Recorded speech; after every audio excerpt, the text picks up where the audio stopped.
یعنی ہماری خواتین کے لیے وہ رول ماڈل ہیں کہ اپنے شوہر کے ساتھ برتاؤ کیسا ہونا چاہیے، اور اسپیشلی ٹف ٹائم میں آپ طیبہ، طاہرہ، زاہدہ، صدیقہ، اور آپ عظیم ہستی ہیں کہ نبی پاک علیہ الصلوۃ والسلام کی جو پہلی زوجہ ہیں وہ آپ ہیں، اور جب تک آپ نبی پاک علیہ الصلوۃ والسلام کی زوجیت میں رہیں میرے آقا علیہ الصلوۃ والسلام نے کوئی دوسرا نکاح نہیں فرمایا۔ ایک اور خوبصورت بات کہ پیارے آقا علیہ الصلوۃ والسلام کی تمام اولاد میں سوائے حضرت ابراہیم کے جتنی اولاد ہے وہ سب حضرت خدیجۃ الکبریٰ رضی اللہ تعالی عنہا سے ہے، اور سبحان اللہ رہتی دنیا کے سیدوں کی نانی جان جو ہیں وہ حضرت خدیجۃ الکبریٰ رضی اللہ تعالی عنہا ہے۔ جنت المعلی میں آپ کا مزار شریف موجود ہے، مکہ مکرمہ میں اللہ تربت حضرت خدیجہ پر اپنی کروڑوں رحمتوں کی بارش نازل فرمائے، اور ان کے صدقے ہماری مغفرت فرمائے، اور ہماری ماؤں بہنوں کو ان کی سیرت سے اپنی زندگی میں امپلیمنٹیشن کرنے کی توفیق عطا فرمائے۔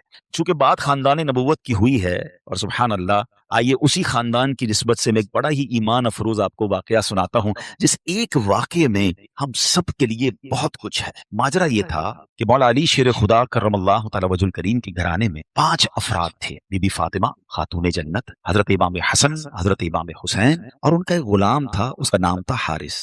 یہ 5 افراد رہتے تھے، اور 3 دن گزر گئے ان کے پاس کھانے کو کچھ نہیں، 3 دن تک فاقہ ہے، کھانے کو کچھ نہیں۔ خاتون جنت بی بی فاطمہ رضی اللہ تعالیٰ عنہ نے مولا علی سے کہا، اے علی جا کر میرا یہ لباس بیچ کر آ جاؤ۔ ذرا میں تھوڑا سا واقعہ یہ بریک کرتا ہوں، ہم ساتھ ساتھ سیکھتے بھی جائیں گے تو انشاءاللہ آج بیان میں آنے کا مقصد بھی پورا ہو جائے گا۔ یہ گھرانہ کون سا ہے؟ یہ میرے آقا کا گھرانہ ہے، یہ نبی پاک علیہ الصلوۃ والسلام کی جگر کا ٹکڑا بی بی فاطمہ رضی اللہ تعالیٰ عنہ کا گھر ہے۔ مولا علی وہ ہیں کہ جن کے بارے میں نبی پاک فرمائے جس کا میں مولا اس کا علی مولا، یعنی اس قدر عظیم گھرانہ، اور سرکار دو عالم علیہ الصلوۃ والسلام کے پاس نعمتوں کی کوئی کمی؟ آپ تو وجہ تخلیق کائنات ہے نا، نبی پاک علیہ الصلوۃ والسلام ہی از the reason of the all creation۔ خود فرماتے ہیں کہ اگر میں چاہوں تو یہ مکے کے پہاڑ سونے چاندی کے بن کر میرے ساتھ چلنا شروع ہو جائے، اتنا اتھارٹی ہے، مگر 3 دن سے کھانے کو نہیں۔ مگر اس گھرانے میں شکوہ بھی نہیں ہے، اس گھرانے میں کمپلین بھی نہیں ہے، مگر اس گھرانے کا تو حال دیکھیں کہ 3 دن کا فاقہ ہے۔ کیا کبھی ایسا ہوا کہ ہم میں سے کسی نے اپنا لباس بیچا ہو کھانے کے لیے؟ خاتون جنت، جنتی عورتوں کی سردار، آپ کہہ رہی ہے مولا علی شیر خدا کو کہ جا کر میرا لباس سیل آؤٹ کریں اور کچھ کھانے کو لے آئیں۔ سبق مل رہا ہے کہ اگر کبھی زندگی میں کوئی تکلیف آ جائے، کبھی کوئی جناب ہماری چیزوں میں کمی ہو جائے تو شکوے نہیں کرنے، صبر کرنا ہے۔ ہمیں تو جناب تھوڑا سا کاروبار ڈاؤن ہو جائے، تھوڑی مارکیٹ ڈاؤن ہو جائے، تھوڑا سا جناب کوئی نقصان ہو جائے تو ہمارا تو چہرہ ہی بتا دیتا ہے کہ لگتا ہے بہت بڑا لاس ہو گیا ہے۔ نہیں جناب، زباں پر شکوے رنجو علم لایا نہیں کرتے، زباں پر شکوے رنجو علم لایا نہیں کرتے، نبی کے نام لیوا غم سے گھبرایا نہیں۔ اب ذرا آگے سنیے، مولا علی شیر خدا کرم اللہ تعالی وجہ الکریم وہ لباس مارکیٹ میں جا کے سیل آؤٹ کرتے ہیں، وہ لباس بکتا ہے 6 درہم، ٹھیک ہے؟ اب لاجک تو یہ کہتی ہے کہ 6 درہم کا اناج خریدیں اور گھر والوں کے لیے کھانا لے کر جائیں۔ اسی دوران ایک سائل آ جاتا ہے، ایک اللہ کا بندہ آتا ہے، کہتا ہے اے ابو الحسن میں بہت غریب ہوں، مجھے اللہ کے نام کچھ دے دو۔ اچھا، اب ہم جیسا کوئی آدمی ہوتا تو 6 میں سے چلیں، اگر بہت سخاوت بھی ہوتی تو چلے 1 درہم اسے دے دیتا، مگر یہ گھرانہ کیسا گھرانہ ہے، سخاوت کیسی ہے اس گھرانے میں۔ مولا علی شیر خدا نے 6 کے 6 درہم اس فقیر کو دے دی، اگین ایمپٹی ہینڈڈ، سب دے دیے۔ تھوڑا آگے چلے تو ایک اعرابی آیا اور آ کر کہتا ہے، اس کے پاس اونٹنی تھی، کہ اے ابو الحسن، مولا علی کی یہ کنیت تھی، یہ اونٹنی خریدو گے؟ مولا علی کہتے ہیں میرے پاس تو پیسے ہی نہیں، تو کہا ادھار خرید، کتنے کی دینی ہے؟ کہا 100 درہم۔ آپ نے اونٹنی خرید لی۔ تھوڑا اور آگے گیا تو ایک اور اعرابی آیا، ایک اور عربی شخص کہتا ہے اے علی یہ اونٹنی بیچنی ہے؟ کہا بیچنی ہے۔ کہا کتنے کی خریدی ہے؟ کیسا کوشچن ہے؟ بزنس کمیونٹی کے لوگ بیٹھے ہیں نا، ہم سے کوئی پوچھ لے آپ کی کاسٹ کیا ہے، اس کے بعد تو جناب وہ کلابیں لگتی ہیں، بھائی اللہ کی قسم میری تو کاسٹ ہی اتنے کی ہے۔ اچھا ہمیں سمجھ نہیں آتی، بندہ پہلے کاسٹ 1000 روپے بتاتا ہے، تھوڑی نیگوشیشن کرو تو 950 پہ آ جاتا ہے، یار ابھی تو آپ قسمیں کھا رہے تھے میری 1000 کی کاسٹ ہے۔ ہمارا یہ حال ہے، مولا علی شیر خدا گھر میں کھانے کو کچھ نہیں ہے، آپ فرماتے ہیں 100 درہم کی خرید، سچ کو آنچ نہیں ہے۔ وہ بندہ کہتا ہے 160 کی دینی ہے؟ بالکل دینی ہے۔ 160 میں آپ نے سیل کر دی۔ تھوڑا آگے گئے تو پہلے والا جو عربی تھا وہ آیا، کہا اے علی وہ اونٹنی کہاں گئی؟ کہا میں نے بیچ دی۔ کہا میرے پیسے دے دو۔ آپ نے 100 درہم دے دی۔ خوشی خوشی گھر آئے اور بی بی فاطمہ کے ہاتھ میں 60 درہم رکھ دیے۔ خاتون جنت کہتی ہے اے علی میرا جوڑا اتنا قیمتی تو نہیں تھا کہ 60 درہم کا بک جاتا۔ سنو مولا علی کیا کہتے ہیں، میں نے اللہ سے تجارت، میں نے اللہ سے کاروبار کیا ہے، 6 ملے تھے وہ اللہ کی راہ میں خرچ کیے، اللہ نے مجھے 60 لوٹا دی۔ ہائے ہائے، اب سنیے، اب آگے سنیے اس کی اور اس واقعے کا خوبصورت ٹرن اور سنیے گا، ایمان تازہ ہو جائے گا۔ اس گھرانے کی شان کیا ہے؟ اعلیٰ حضرت امام اہل سنت لکھتے ہیں نا، کیا بات رضا اس چمنستان کرم کی، کیا بات رضا اس چمنستان کرم کی، زہرا ہے کلی جس میں حسین اور حسن۔ یہ گھرانہ ہی چمنستان کرم ہے۔ اب جب صبح بارگاہ رسالت میں گئے تو نبی پاک علیہ الصلوۃ والسلام کو یہ بتاتے، مولا علی بتاتے، اس سے پہلے سرور کائنات علیہ الصلوۃ والسلام سوال کرتے ہیں، اے علی کل تمہارے ساتھ جو معاملہ ہوا تم جانتے ہو کیا تھا؟ مولا علی کہتے ہیں اللہ عالم و رسول عالم، حضور آپ ہی بتا دیں معاملہ کیا تھا؟ کہا اے علی جو تمہیں اونٹنی بیچنے آئے تھے وہ کوئی اور نہیں، وہ حضرت میکائیل علیہ السلام تھے۔ اے علی جو تم سے اونٹنی خریدنے آئے تھے نا وہ حضرت جبرائیل علیہ السلام تھے۔ اور جاننا چاہو گے وہ اونٹنی کون سی تھی؟ یہ وہی اونٹنی ہے کہ جس پر میری بیٹی بی بی فاطمہ خاتون جنت قیامت کے روز سواری کریں گی۔ ایسا سخی گھرانہ ہے جو تم سے نہ مانگوں تو پھر کس سے مانگوں، تمہارا تو سارا گھرانہ سخی ہے۔ اب اس ایک واقعے سے اتنا کچھ ہے ہمارے لیے، میں کچھ اور بیان نہ بھی کروں نا، آج اسی ایک واقعے کو میں پرت پرت کھولتا چلا جاؤں تو یہ ایک انسیڈنٹ، یہ ایک beautiful story of the family of رسول اللہ صلی اللہ تعالی علیہ وسلم میں کیا کچھ سکھا رہی ہے۔ قناعت کس کو کہتے ہیں، صبر کس کو کہتے ہیں، اللہ کی رضا پر راضی رہنا کس کو کہتے ہیں، اور پھر سخاوت کس کو، اللہ پر بھروسہ کس کو کہتے ہیں۔ بہت عجیب و غریب لوگ ہو گئے، ہمیں تو اسباب پر بھروسہ ہے، ہماری تو کیلکولیٹر سے کیلکولیشن چلتی ہے کہ نہیں جناب اتنے سال محنت کروں گا تو یہ ملے گا، اپنے پلانز ہی ختم نہیں ہوتے، تھوڑا سا جناب ہمارا پلان ڈسٹرب ہو جائے تو لوگ مایوسی والی باتیں، ڈپریشن میں چلے جاتے ہیں، لوگ معاذ اللہ سوسائڈ کی باتیں کرنے لگ جاتے ہیں۔ کدھر گیا رب پر بھروسہ؟ نہ کریں ایسا، بعض اوقات آزمایا جاتا ہے، بعض اوقات اس میں بہت ساری حکمتیں ہوتی ہیں۔ ایک اور حدیث پاک کا واقعہ سناؤں گا پھر اپنے ٹاپک کی طرف دوبارہ آتے ہیں، کمال کا واقعہ، اور یہ واقعہ نبی پاک علیہ الصلوۃ والسلام نے صحابہ کو سنایا۔ حضرت ابو ہریرہ رضی اللہ تعالیٰ عنہ اس حدیث کے راوی ہیں۔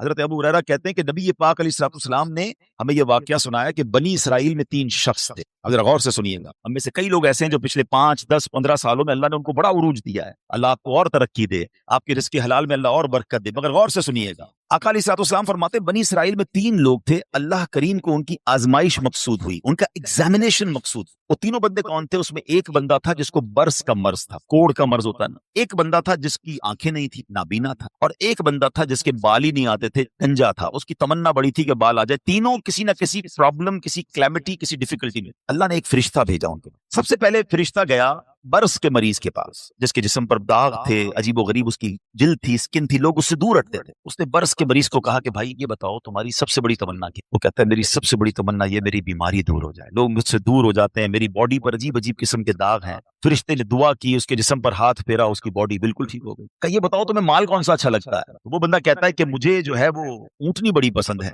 فرشتے نے اس کو ایک اونٹنی دی جو گابن تھی، بچہ دینے والی تھی۔ فرشتہ آگے چلا جائے۔ اب فرشتہ پہنچا دوسرے بندے کے پاس، اور وہ بندہ تھا جو گنجا تھا، اس کے بال ہی نہیں آتے تھے۔ فرشتے نے کہا تیری خواہش کیا ہے سب سے بڑی؟ کہتا بس میرے بال آ جائیں، اس سے بڑی کیا تمنا ہے؟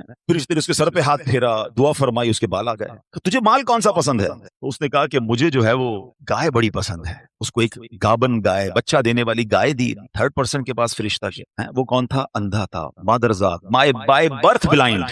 تیری کیا تمنا ہے؟ بولا میری تو زندگی میں ہے ہی اندھیرا، اللہ کرے میری آنکھیں آ جائیں۔ فرشتے نے اس کی آنکھوں پر ہاتھ رکھا، دم کیا، دعا کی، اس کی آنکھیں آ گئیں۔ تجھے کیا چاہیے؟ کہا مجھے بکری بڑی پسند ہے۔ اس کو بکری دی جو بچہ دینے والی تھی، اور اس کے بعد وہ فرشتے نے برکت کی دعا دی، چلا گیا۔ اب اللہ کی شان دیکھی، اللہ نے ان تینوں کے مال میں خوب برکت دی، ہزاروں بکریاں ہو گئیں، ہزاروں اونٹ ہو گئے، ہزاروں گائیں ہو گئی، یعنی اس زمانے کے وہ ملینر بلینر بن گئے۔ آفٹر سم ٹائم فرشتہ جاتا ہے اب وہ پہلے بندے کے پاس، برس کے مریض کے پاس، اور فرشتہ بھی اسی اپیرنس میں جاتا ہے، فرشتہ خود بھی برس کا مریض بن کے جاتا ہے، اور جا کر کہتا ہے بھائی مجھے کوڑ کا مرض ہے، غریب مسافر ہوں، اللہ نے تجھے بڑا مال دیا ہے، ایسا کر کہ جو اتنی سارے تیرے پاس سینکڑوں ہزاروں اونٹ ہیں، مجھ غریب کو ایک اونٹنی دے دے۔ وہ بندہ کہتا ہے کہ یہ تو میں نے خود کمایا ہے، یہ تو سب میری ایفرٹ ہے، میرے تو باپ دادا کی میراث ہے۔ یہ تجھے اللہ نے نہیں دیا؟ تو کچھ عرصہ پہلے غریب تھا۔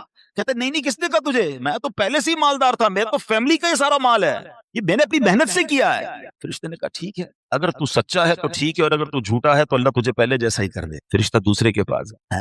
اب کس کے پاس گیا؟ گنجے کے پاس۔ کہا بھائی میں بڑا غریب انسان ہوں، مسافر ہوں، تجھے اللہ نے بڑا مال دیا، اتنی گائے ہیں، ایک گائے مجھے دے دے، تو بھی تو غریب تھا کچھ عرصہ پہلے۔ کہتا کس نے کہا تمہیں میں غریب تھا؟ میں تو شروع سے مالدار ہوں، میرے باپ دادا کی جائیدادیں تھی، یہ تو میرا اپنا کمایا ہوا مال ہے، میں نے کیا ہے سب کچھ، میرے پاس کچھ نہیں ہے تجھے دینے کے لیے۔ ٹھیک ہے اگر تو صحیح کہتا ہے تو ٹھیک ہے، اگر جھوٹ بولتا ہے تو اللہ تجھے پہلے جیسا کر دے۔ اب فرشتہ تیسرے بندے کے پاس گیا جو اندھا تھا، پہلے آنکھ والا ہو گیا۔ فرشتہ آنکھ بغیر کا بن کے اس کے پاس گیا کہ بھائی میری آنکھیں نہیں ہیں اور میں غریب بھی ہوں، تجھے اللہ نے اتنی بکریاں دی ہیں، کچھ مجھے بھی دے دے۔ پتہ ہے اندھا کیا کہتا؟ سابقہ اندھا، سچی بات ہے آنکھ والا تھا وہ، کہتا بھائی ٹھیک کہتے ہو، میں تو پہلے اندھا تھا، میرے پاس تو کچھ بھی نہیں، یہ سب میرے رب نے دیا ہے مجھے۔ تو بھی اسی پرابلم میں جس پرابلم میں میں پہلے تھا، اے میرے بھائی تجھے جو لینا ہے لے لے, مجھے رب نے کہاں سے کہاں پہنچا دیا, میرے پاس تو تھا ہی کچھ نہیں, تو بھی میری طرح غمزدہ ہے. اے بھائی یہ بکریاں تیری, جتنی چاہیں لے جا.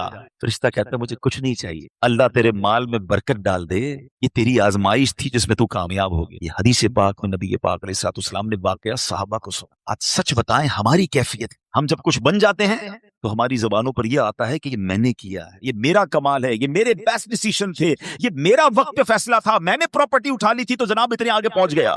نہیں پیارے پیارے اسلامی بھائی, یہ نہ کرنا. ہمیشہ زندگی میں ایک ذہن بنائی رکھ کہ جو کچھ دیا ہے وہ میرے رب نے دیا, میری کوئی اوقات نہیں ہے. ارے مجھ سے زیادہ عقل مند لوگ موجود ہیں, مجھ سے زیادہ پڑھے لکھے سمجھدار لوگ موجود ہیں. اگر رب نے مجھے نوازا ہے تو یہ صرف اس کی مہربانی. اور جب بندہ اترانے لگ جاتا ہے, جب اپنی شہرت, اپنے مال, اپنی عزت پر یہ گھمنڈ اختیار کرتا, ایک بات یاد رکھیے گا, وَتُعِزُّ مَن تَشَاءُ وَتُذِلُّ مَن تَشَاءُ بِيَدِكَ الْخَيْرُ. اللہ جسے چاہے عزت دیتا ہے, جسے چاہے ذلیل فرما دیتا ہے. ہم نے کروڑوں جس کے فالوورز ہیں ان کو دیکھا منٹوں میں ذلیل ہوتے ہوئے. زکوٰۃ دینے والے دنوں کے اندر زکوٰۃ لینے والے بنتے دیکھے. اے میرے پیارے اسلامی بھائیوں, دنیا میں عروج والے جیلوں میں گرفتار ہوتے بھی آپ نے دیکھے. وقت نہیں لگتا بدلنے میں. عاجزی, انکساری اور اللہ پر بھروسہ رکھنا. ہم نے جو خاندان نبوت کا واقعہ سنا نا, اس میں سب سے بڑا میسج پتہ ہے کیا ہے؟ کہ آزمائشیں آتی ہیں, ہم نے اس آزمائش پر صبر کرنا ہے. ہم بے صبری کر جاتے ہیں. قرآن مجید فرقان حمید میں رب عز و جل نے واضح اعلان فرما دیا, یعنی کمال دیکھیں, ہمیں پہلے سے بتا دیا تمہارا ایگزامینیشن آنے والا ہے. کیا فرمایا؟ وَلَنَبْلُوَنَّكُمْ بِشَيْءٍ مِّنَ الْخَوْفِ وَالْجُوعِ وَنَقْصٍ مِّنَ الْأَمْوَالِ وَالْأَنفُسِ وَالثَّمَرَاتِ. یعنی اللہ نے فرمایا ان قریب تمہیں آزمائیں گے, بی ریڈی, بی کیئرفل, آپ کا ایگزام ہونے والا ہے. اچھا یہ بھی نہیں فرمایا کہ کسی بھی چیز سے ایگزام ہو جائے گا, ہمیں ایگزامینیشن کے کوسچن بھی بتا دیے کہ کیا کیا ٹیسٹ آ سکتا ہے. ہم کہتے ہیں ذرا گیس پیپر تو بتائیں کوسچنز کیا ہوں گے. قرآن نے بتا دیا ہے کہ کیا کیا ٹینشن آ سکتی ہے. کیا فرمایا؟ بِشَيْءٍ مِّنَ الْخَوْفِ, کبھی خوف آئے گا, ڈر لگے گا, دشمن سامنے آ جائیں گے, ہیں بچوں کے لیے خوف ہو جائے گا, ماحول آپ کے آس پاس کا ڈینجرس ہو سکتا ہے. وَالْجُوعِ, کبھی بھوک سے پریشان ہو جاؤ گے, مال کم ہو جائے گا, غربت آ سکتی ہے. پھر فرمایا بِشَيْءٍ مِّنَ الْخَوْفِ وَالْجُوعِ وَنَقْصٍ مِّنَ الْأَمْوَالِ, تمہارے مال خراب ہو جائیں گے. کبھی آپ شپمنٹ منگوائیں گے, کبھی آپ نے سٹاک خریدا ہوگا, کبھی دکان لگائی ہوگی, اچانک مال میں کوئی فالٹ نکل آئے گا, آپ کا کاروبار ڈاؤن ہونے لگ جائے گا. یہ بھی ہو سکتا ہے. وَالْأَنفُسِ وَالثَّمَرَاتِ, تمہارے جسموں میں پرابلم آ سکتی ہے, ہم بیمار ہو سکتے ہیں, ہماری باڈی میں پرابلم. بندہ کہتا ہے چلتے چلتے بیمار ہو گیا, every thing is going good, یہ اچانک کون سا وائرس نکل آیا. ٹینشن, یہ امتحان ہونا ہے. والثمرات, یا تمہارے پھل, تمہارے مال, تمہارے باغات, یہ بھی خراب ہو سکتے ہیں. مگر آگے قرآن کیا کہتا ہے؟ یہ ایگزامینیشن سے جو پاس ہو جائے گا نا, وَبَشِّرِ الصَّابِرِينَ, خوشخبری ہے صبر والوں کے لیے. It means good news waiting for you. یہ ٹائم نکالنا ہے, اگر صبر سے نکال گئے تو آگے کیا ہے؟